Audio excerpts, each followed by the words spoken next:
Bagaimana caranya untuk pulang melalui Kang Idai dengan status resmi? Saya kaburan katanya. Gimana nih? Saya igoma ada, paspor ada, tapi semua expire. Itu gimana? Termasuk ilegal atau tidak katanya? Mas Idai, saya punya anak. Terus suami saya orang asing. Yang saya sebutkan ya. Suami saya orang asing, terus saya punya anak. Saya mau pulang ke Indonesia dan saya juga kaburan katanya. Nah, bagaimana anak saya? Itu termasuk kaburan atau gimana? Assalamualaikum warahmatullahi wabarakatuh. Waalaikumsalam warahmatullahi wabarakatuh. Masih di dalam perjalanan dan kita mau Q&A juga dari beberapa pertanyaan yang masuk melalui WhatsApp kami dan juga inbox dan Instagram.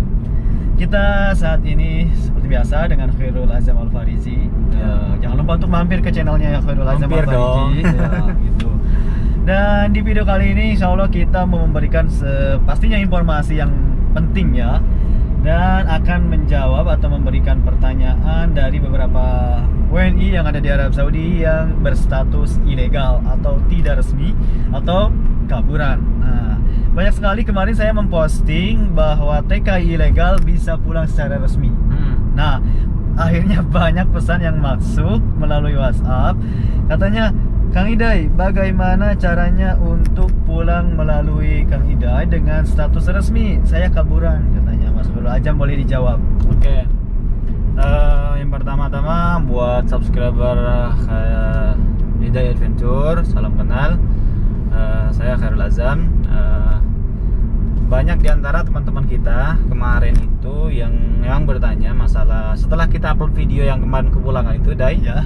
Banyak teman-teman kita yang bertanya bagaimana sih sebenarnya cara pulang lewat jalur resmi, sedangkan kita itu ilegal. Nah, itu dia.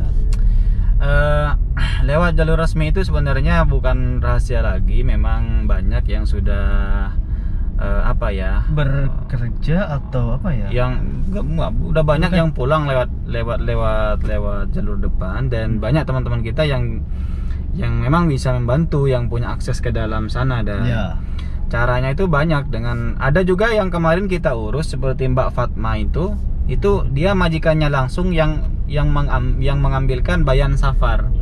Jadi bagi yang ilegal tuh sebenarnya yang paling penting tuh kan cuman bayan safarnya saja. Bayan safarnya, izin atau izin keluar dari kerajaan Arab Saudi itu, Dai. Seperti Fatma, masih ingat nggak Pak Fatma? Iya, masih ingat. Ya, nah, itu kan diambilin majikannya katanya kan, punya kenalan jawazat, mungkin bayar beberapa ribu, ya udah keluar printnya, surat exitnya, ya udah akhirnya dia bisa pulang. Oke. Ada lagi yang bertanya seperti ini nih dari orang Makkah. Saya kaburan, Kang. Kalau kaburan tapi belum dibalak huruf, gimana tuh? Bisa nggak pulang melalui jalur resmi atau melalui tarhil? Kalau yang belum balak huruf, untuk pulang secara resmi kita memang kebanyakan rata-rata kita tolak ya. Kenapa? Karena biayanya lumayan cukup besar. Biayanya cuma lumayan cukup besar, dan kalau bisa saya sarankan sih lewat ini aja sih, ke KJRI. Kalau teman-teman itu bermasalah dengan gaji dan lain-lain, kalian jangan keluar ke tempat-tempat yang tidak ada tanggung jawabnya. Misalkan seperti ke penampungan. Benar. Ada orang yang mengatakan, "Yo, kabur ke sini aja gini-gini. Kalau kamu ini nanti saya carikan kerjaan dan lain-lain." Itu saya sarankan lebih baik seperti yang Idai wawancara kemarin itu dengan Pak Yusuf. Teman-teman adukan dulu masalah kalian ke KJRI. Nah, masalah kalian larilah langsung ke KJRI, jangan ke tempat-tempat yang lain, biar kalian tidak rusak di luaran lah, kayak gitu istilahnya. Baik, ada pertanyaan lagi nih dari orang Jeddah ya. Nomornya saya nggak tulis. Jadi gini pertanyaannya, Mas, gimana nih? Saya igoma ada, paspor ada, tapi semua expire. Itu gimana? Termasuk ilegal atau tidak katanya?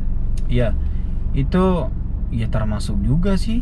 Kalau expire, ada kan orang-orang kayak gitu biasanya sebenarnya sama majikannya sudah tidak diurus. Iya, ada yang selama udah 2 tahun gitu, tapi expire. Iya, majikannya tidak mengurus kan, kayak gitu istilahnya. Jadi kalau mau pulang ya tetap pengambilan exitnya. Bahkan kasus yang seperti ini banyak. Benar. Banyak di antara teman-teman kita ini. Nah, untuk kasus seperti itu Dai memang banyak, bukan cuma 1-2. Bahkan banyak di antara teman-teman kita itu majikannya tidak mau ngurus memperpanjang igoma. Saya kan bilang itu kan tinggal memperpanjang igoma, bayar garamahnya, udah bisa pulang, tinggal diambilkan exit kan sama majikannya, urus NIHI. Tapi ini majikannya nggak mau tahu kayak gitu. Nah yang kayak gitu mah ya termasuk ilegal lah, karena majikannya sudah melepas kan kayak gitu. Jadi kalau mau pulang ya tetap juga pengambilan exitnya ya harus ke Jawazat. Kalau majikannya tidak mau mengambilkan exit. Tapi kalau majikannya mau mengambilkan exit ya udah tinggal pulang aja kayak gitu. Nah itu dia ya, semoga bisa menjawab pertanyaan itu. Ini juga ada pertanyaan dari orang Jeddah juga. Mas Idai, saya punya anak, terus suami saya orang asing. Yang saya sebutkan ya, suami saya orang asing, terus saya punya anak, saya mau pulang ke Indonesia dan saya juga kaburan katanya. Nah bagaimana anak saya, itu termasuk kaburan atau gimana? Nah ini kasusnya juga banyak ini. Banyak juga ya? Ya. Karena warga Indonesia banyak juga yang menikah dengan asing. Nanti ketika di dalam ada yang pulang lewat tarhil itu nanti pun di dalam ditanya, ini anaknya siapa, kok mukanya muka Arab bukan muka Indonesia. Nah gitu dia ya, itu masalahnya. Cuman kalau masalahnya kalau pengen pulang lewat jalur resmi bisa lah, tinggal di basmah juga. Jadi terhitung itu dia apa ya, karena yang dibutuhkan sebenarnya oleh pemerintah Kerajaan Saudi itu cuma data-datanya saja Dai. ya. Jadi orang-orang yang mau keluar ke Arab Saudi tetap itu harus mendapatkan izin keluar dari Arab Saudi itu ya dengan cara basmah itu. Jadi kalau anaknya pengen pulang dengan cara resmi ya tetap orang tuanya bikin SPLP dulu, nanti SPLP-nya ditempelin ke orang tuanya seperti itu, dan tetap harus basmah juga. Berarti si anak itu juga termasuk orang ilegal? Iya, orang ilegal juga lah, kecuali sama orang tuanya yang laki-laki. Seperti kasus yang ada orang Pakistan ini. Ada orang Pakistan teman saya, dia menikah dengan orang Indonesia. Iya. Nah, si orang Indonesia ini dia yang perempuan ini istri yang kedua. Istri yang pertama dengan orang Pakistan. Nah, setiap punya anak dengan istri yang kedua, dia dibikinkan surat-surat igoma dan lain-lain itu atas nama Pakistan. Kayak gitu. Jadi dia resmi di sini, bisa sekolah dan lain-lain. Permasalahannya sekarang pas sudah mau pulang, dia tidak bisa pulang ke Indonesia. Kenapa? Karena dia terhitung orang asing, bukan orang Indonesia, Dai, kayak gitu. Jadi riuh teman-teman. Bingung ya. Sekarang pilihan ada di kalian semua. Pilih orang Indonesia atau orang asing? Saya sih menyarankan produk lokal lah. Iyalah, kasihan saya gitu. Yang jomblo bertahun-tahun. Iya. Ya Allah. Kita potong dulu. Gimana nih? Lanjut, potong dulu. Potong dulu. Saya mau ambil dulu. Saya nunggu ya. Oke, kita lanjut lagi ya. Ini ada pertanyaan lagi, masih dari TKW Jeddah nih katanya. Mas Idai, saya nikah sama orang asing, orang Pakistan katanya. Oke. Aduh. Dia bilang gini, bisa nggak ikut pulang untuk penerbangan ini? Bisa nggak? Oke. Untuk sementara visa kunjungan ke Indonesia itu ditutup, teman-teman. Jadi yang ingin pulang ke Indonesia bersama suami tercinta, orang asing, orang luar, WNA lah istilahnya itu ya, belum bisa. Karena pemerintah per tanggal 1 Januari yaitu menutup akses masuk untuk warga negara asing.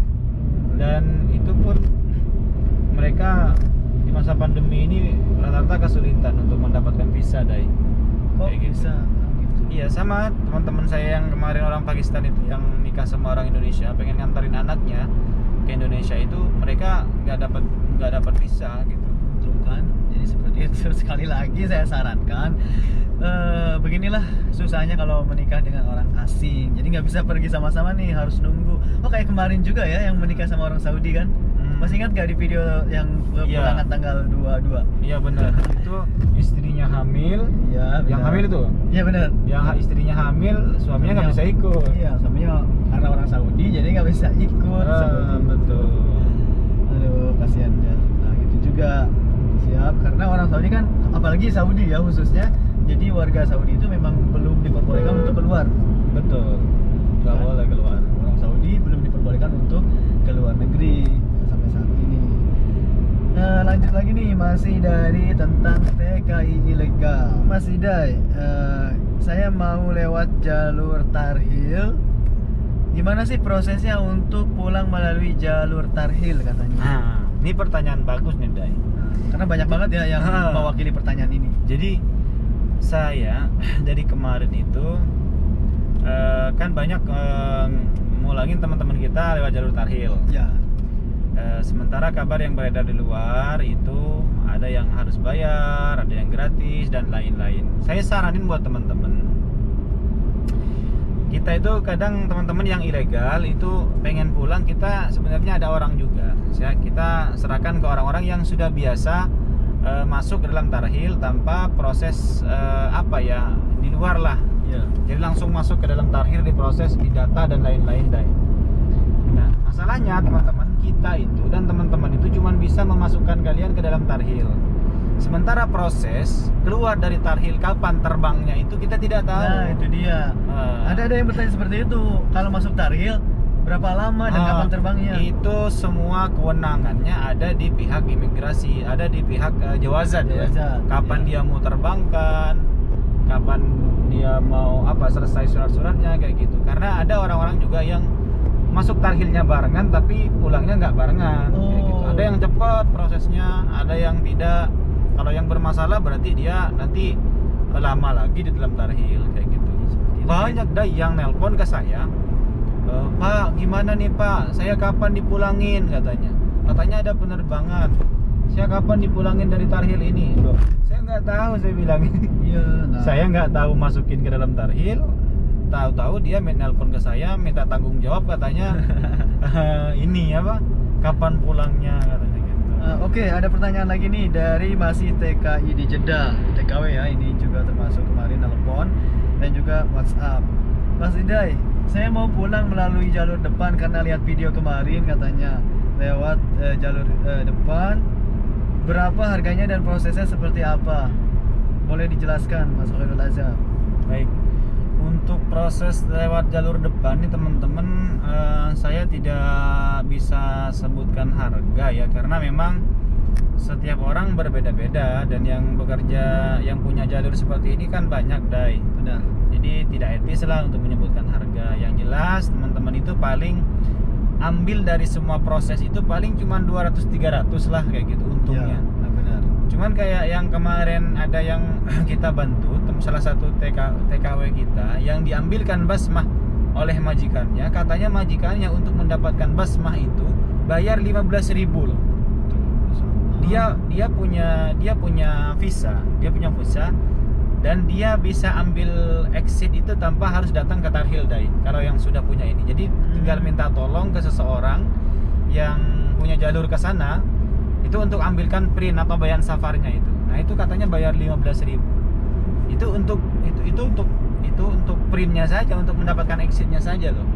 Belum untuk tiket. Tiketnya kemarin beli ke kita. Tuh kan. Dan ini juga saya mewakili pertanyaan lagi nih, masih dari di Jeddah, kebanyakan yang Jeddah Makkah ya. Kemarin kan ada yang WhatsApp, saya bilang harganya sekian.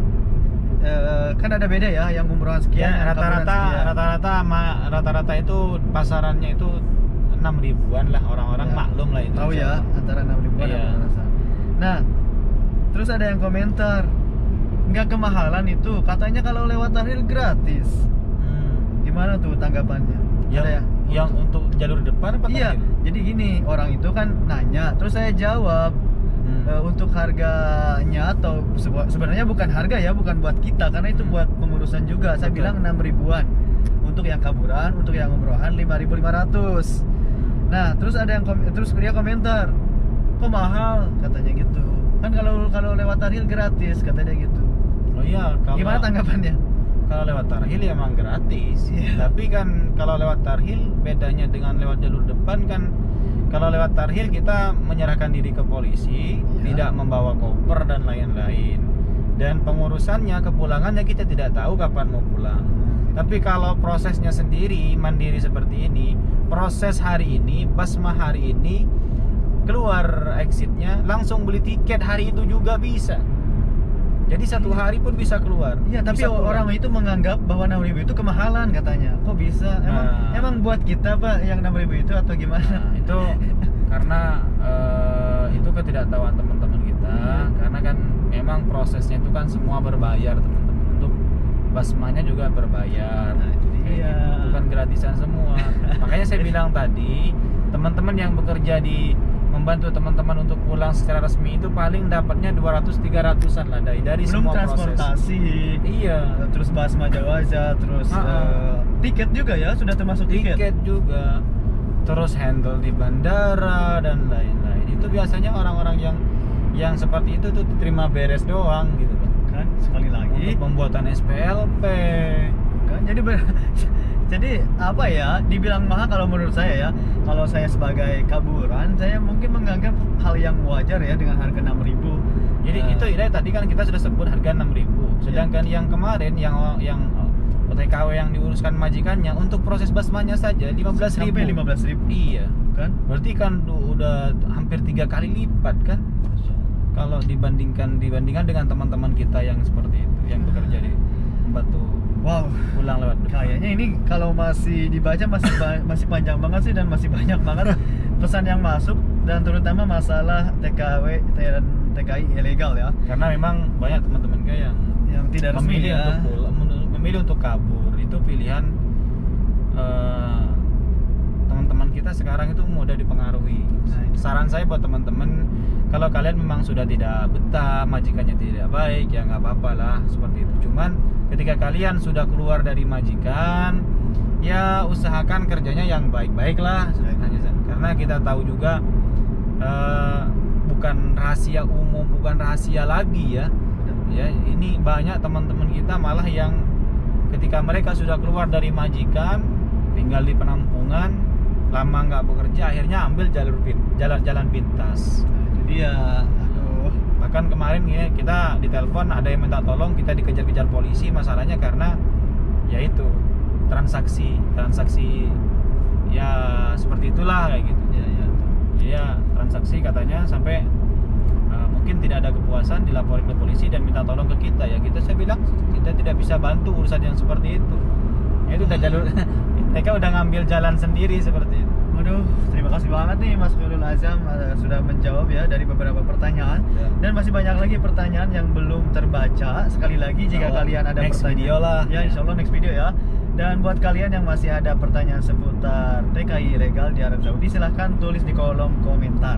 Dan sekali lagi pesan buat kalian yang mau pulang secara dengan melalui jalur resmi atau jalur depan, ataupun sebaliknya melalui jalur tarhil, silakan untuk hubungi nomornya atau WhatsAppnya Khairul Azam. Oke, mungkin hanya ini ya untuk saat ini. Kita sambung di lain waktu. Jangan lupa informasi ini di-share juga di sosial media kalian, biar teman-teman kalian juga tahu seputar informasi-informasi terkini di Arab Saudi. Baiklah, saya Ida Bencurer dan rekan saya Khairul Azam Al-Farizi pamit dari Jeddah Arab Saudi. Assalamualaikum warahmatullahi wabarakatuh. Waalaikumsalam warahmatullahi wabarakatuh.